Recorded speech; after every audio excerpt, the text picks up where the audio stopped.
this is part 2 of marketing on the web. If you're following along in the textbook, it's going to be page 177 to the end of chapter 4.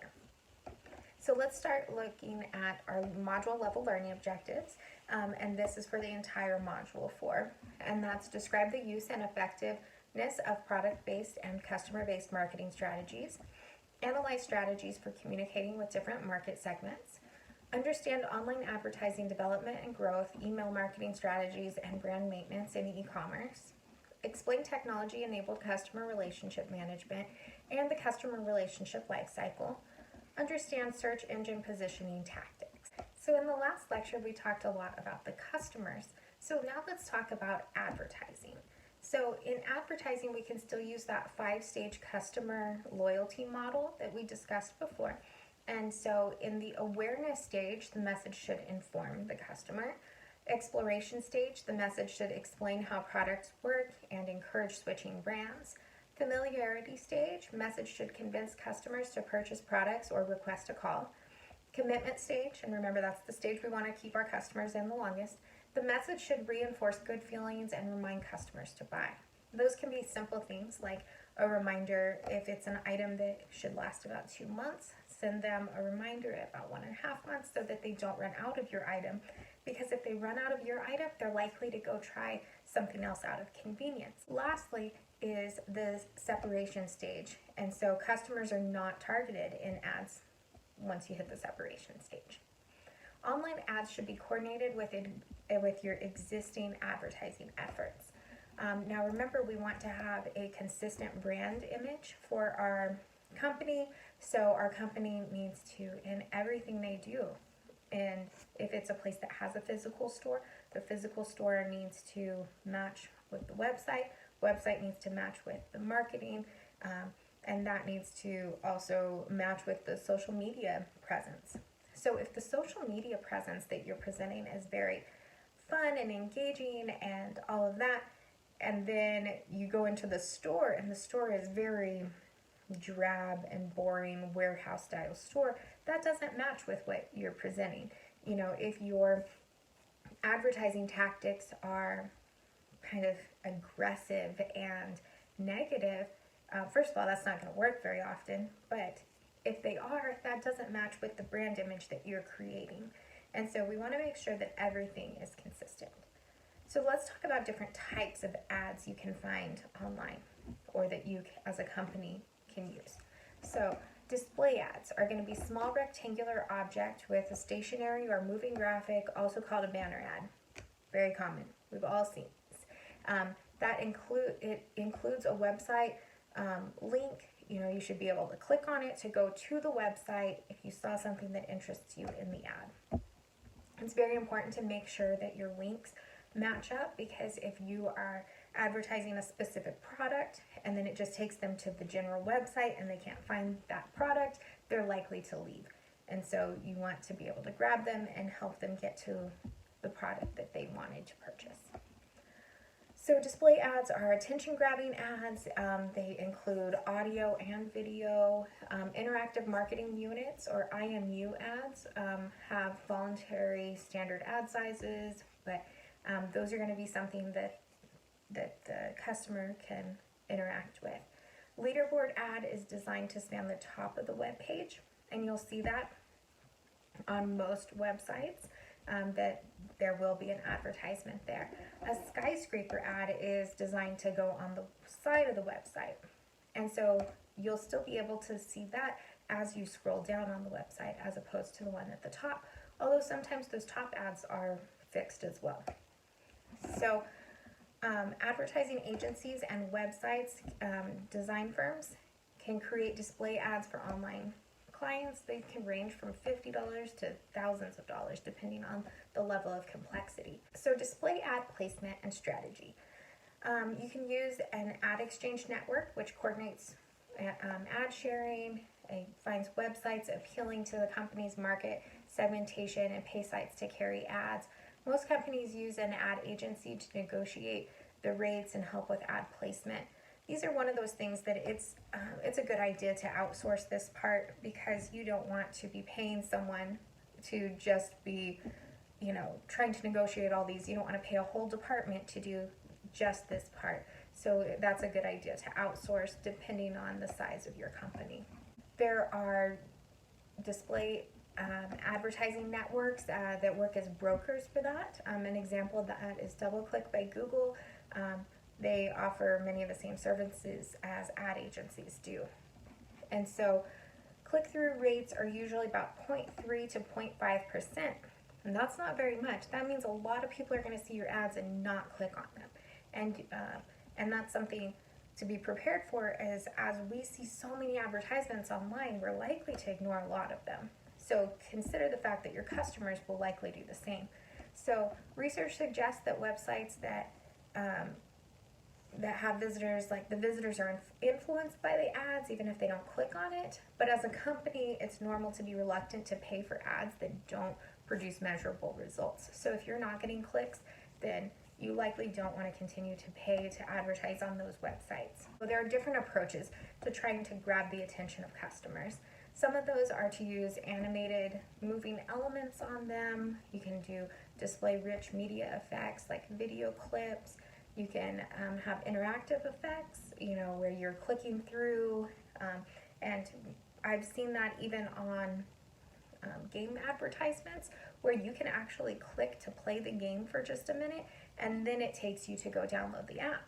And that gets the customer hooked in, and then they want to go ahead and make the purchase or download or find out more information. We have all dealt with ads that are annoying, that you're trying to read a website and there's an ad going down the side, there's an ad at the top, you're trying to read an article and there's an ad that looks like it's a part of the article but it's not, so you have to go past that, then there's something that pops up. We'll talk more in just a second about intrusive ads. So, but let's talk about video ads. So video ads are becoming more and more popular. They're usually about 10 to 30 seconds long. They're either freestanding or integrated into videos, and it requires, sometimes you'll have a pre-roll video that requires a visitor to view all or part of an ad before getting to the content they wanted. Think like YouTube does. And so there's all these different ways that you can advertise online, and you need to consider what's going to work best for your company. But you don't always have to make all of those decisions, because you can coordinate with a company that's going to do that part for you. And you need to understand what you want, though, so that you can explain to them what you want and how much you're willing to invest to advertise your company online. Let's talk about intrusive ad formats. So those are the ones that can actually cause a negative view of the company at times. Pop-up ads appear in its own window, and when a user clicks, user opens or closes a website and requires the user to click a small close button. Usually the close button is very difficult to find. It's tiny little translucent X that you can barely click on, and they are annoying. They can create lasting bad will, but many advertisers still find them to be effective. So they'll continue, and as long as they continue to make money off of them, they'll continue to do that. As a company, you would have to decide, like let's say you are the chief marketing officer, or you're on a marketing team, or you're a small business and you manage your marketing yourself. You have to decide if you're willing to risk creating bad will, through that, where some companies are still making money off of those. You still need to decide what you want to create as your brand image and how you connect with your customers and that customer relationship. Something we see often that feels the least intrusive at times is site sponsorship. So websites offer advertising opportunities to sponsor all or parts of their websites. So it's a much more subtle way of promoting products. The goal is similar to sporting event sponsors, television program sponsors. They tie the company or the product name to an event or set of information. There are ethical considerations that are raised if a sponsor is allowed to create content or weave advertising into the site's content. And it should always be clearly identified as an advertisement. Let's look at online advertising costs and effectiveness. So there are issues in measuring website effectiveness, and it's become very important to measure that because this is a form of advertising that you're going to spend a lot of money as a company on, and you want to make sure that it is effective. Pricing metrics are cost per thousand, which is called CPM. The M stands for the Roman numeral M, which means thousand. And then there's also the cost per click, which we talked about before, and so that's the charge for each click that a customer makes. So you can decide, as a company who is advertising, you can decide if you're going to pay for CPM or CPC. And the CPC is sometimes more effective, but also the CPM, you can know that people are seeing it even if they're not clicking it. So a visit is when a visitor requests a page from a website. So trial visit is the first time that a particular visitor loads the website. A repeat visit is subsequent page loads. Each page loaded by a visitor counts as a page view. And if the page contains an ad, it's called an ad view. Some web pages have ads that load, and each time the display ad loads is an impression. So if the visitor clicks the display ad, the action is a click or a click-through.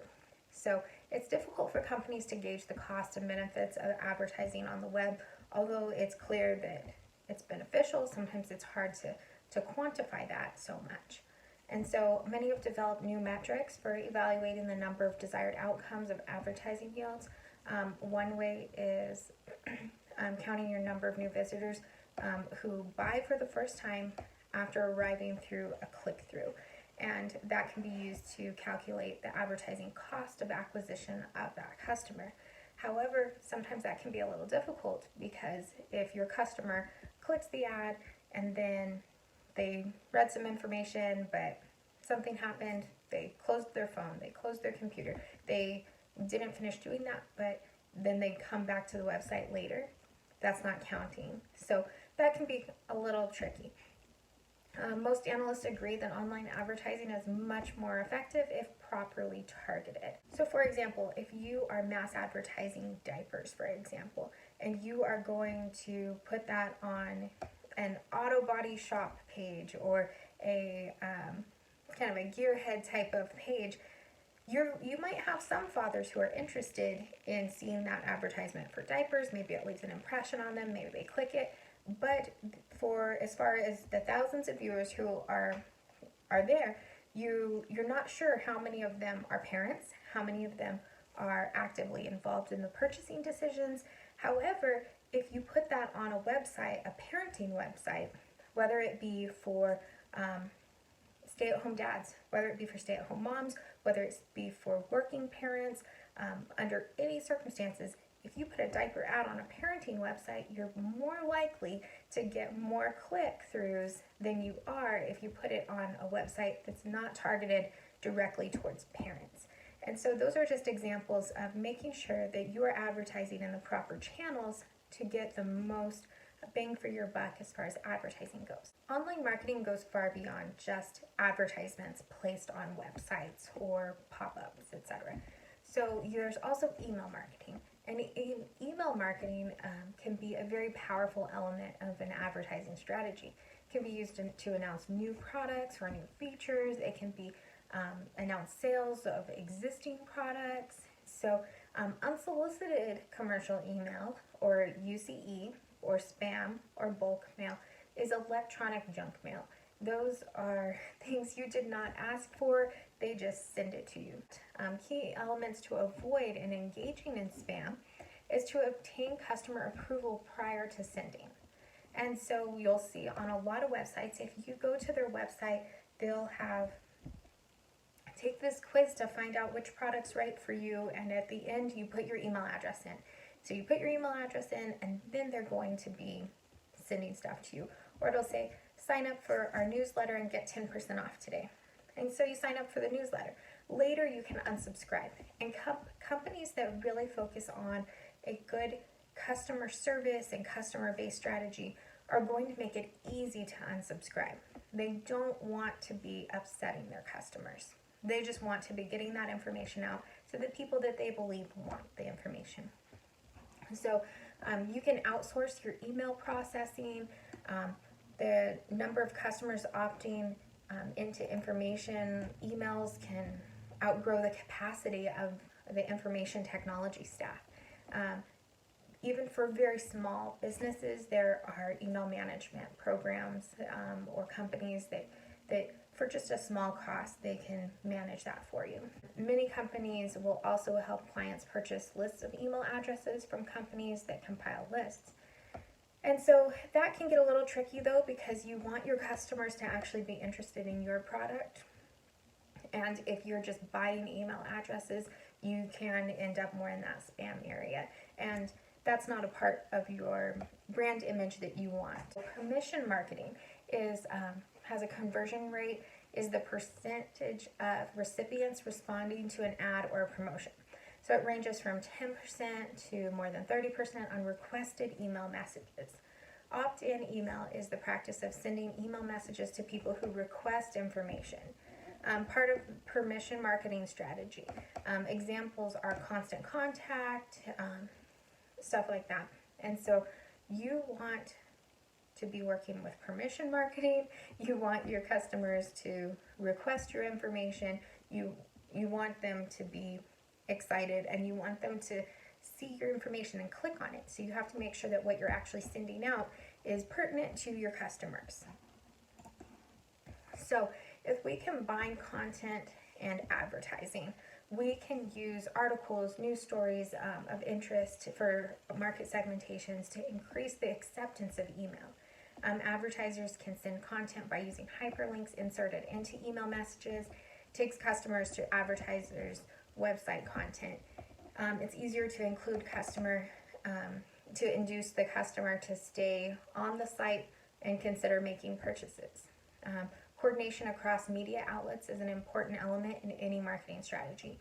Other marketing efforts undertaken in the same time should be consistent with the email's message. When you are creating a marketing strategy, you need to consider if you are getting your product out there, if you're helping customers, and if you're making them feel as if you're helping them at least, and decide if you're bothering your customers or if you are actually helping them. Let's talk about technology-enabled customer relationship management. So customer relationship management, or CRM, is a source of value for your company. Market space is commerce in the information world. A clickstream is the information that the website can gather about its visitors, and technology-enabled relationship management occurs when a firm obtains information on customer behavior, preferences, and needs and buying patterns. They use that to set prices, negotiate terms, tailor promotions, add product features, customize customer relationships. It's also called customer relationship management, CRM, and technology-enabled customer relationship management, or electronic customer relationship management, or ECRM. So CRM as a source of value, though, is the information itself is a source of value, and they can use the information to create new value for customers. It should provide customized value-added digital products and services in the marketplace.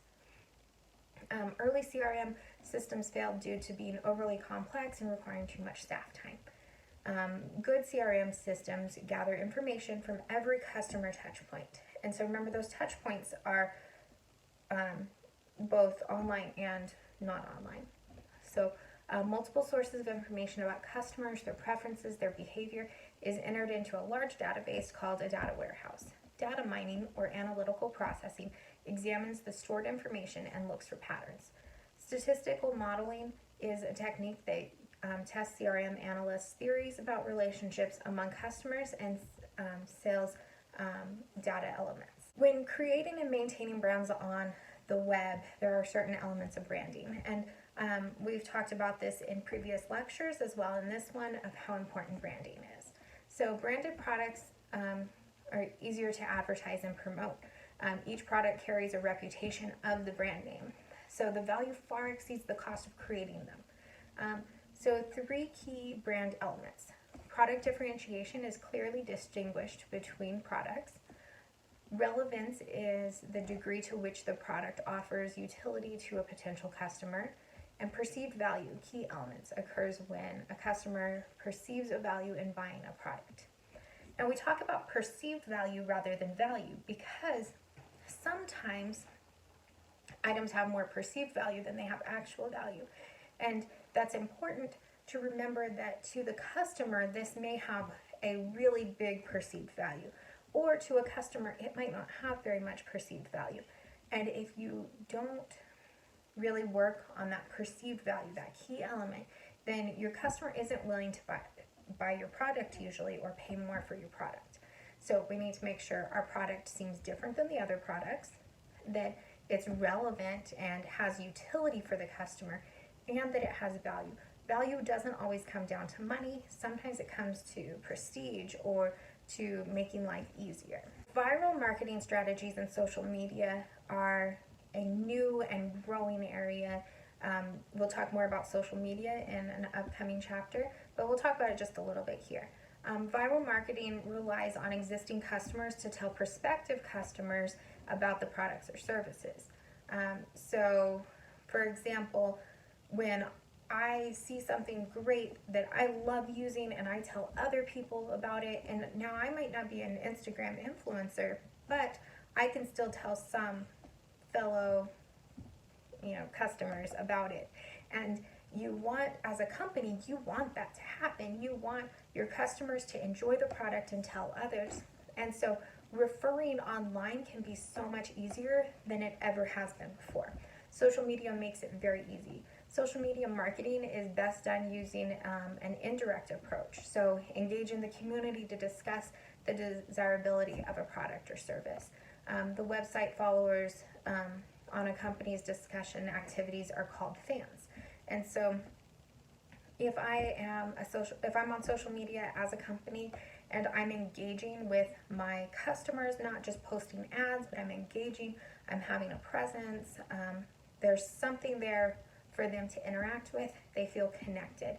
And so that can also create some of that, although it's not emotional branding, it can create a connection so that your customers feel very connected to you through social media, and then they will also continue to share, and that can become viral.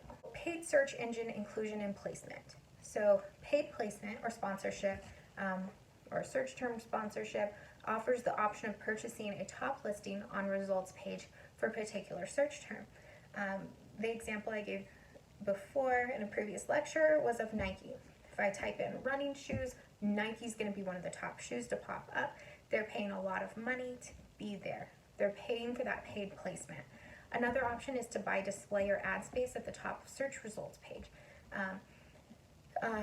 But those can still be tough because customers will avoid it. But even if I type in, let's say I type in Wide Awake Coffee Company, and I know that I like that company, I know I like that coffee, I like what they stand for, but I type that in, I'm going to see a whole bunch of other listings for other companies because they've paid to be there first, and there's a chance I might click on one of those before I actually get to the one I was looking for.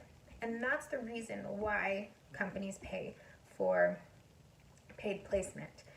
So the search engine positioning is a complex subject though. Some sites use search engine placement brokers to sell ads, like Google uses contextual advertising, is ads placed in proximity to related content. Like I was talking about, localized advertising is ads related to location on search results. So let's talk about website naming issues. So URLs should reflect the company name or reputation. It's an important part of establishing a web presence. So some troublesome domain names can lead to purchasing more suitable domain names. So there was one that was supposed to be iflysouthwestairlines.com. It was www.iflyswa.com.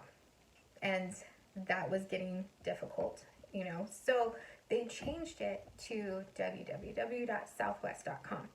And they were able to, get more business that way. So companies often buy more than one domain name to ensure users find the intended site also. So what companies will do is they'll buy everything that seems like customers might accidentally type it in, and then it redirects to their actual site. So many companies have different names or forms of names associated with them. The last thing we're going to talk about in this lecture is buying, selling, and leasing domain names.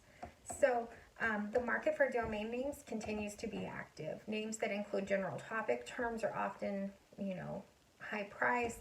Many invested in highly desirable domain names early on. Leasing the rights to domain names is an option that is usually done through URL brokers. URL brokers broker, sell, lease, auction valuable domain names. Unissued or unused domain names can be purchased from a domain registrar. Internet Corporation for Assigned Names and Numbers, ICANN, maintains accredited registrars list. Registrars offer domain name search tools. Domain name parking or domain name hosting are services permitting domain name purchaser to maintain simple websites so that the domain name remains in use. The fees are much lower than a typical website. And so that covers the rest of Chapter 4. If you have any questions about Chapter 4, please be sure to let me know. And be sure that you've also watched Part 1 of Chapter 4 or Module 4 so that you know all the content that was covered in that lecture as well.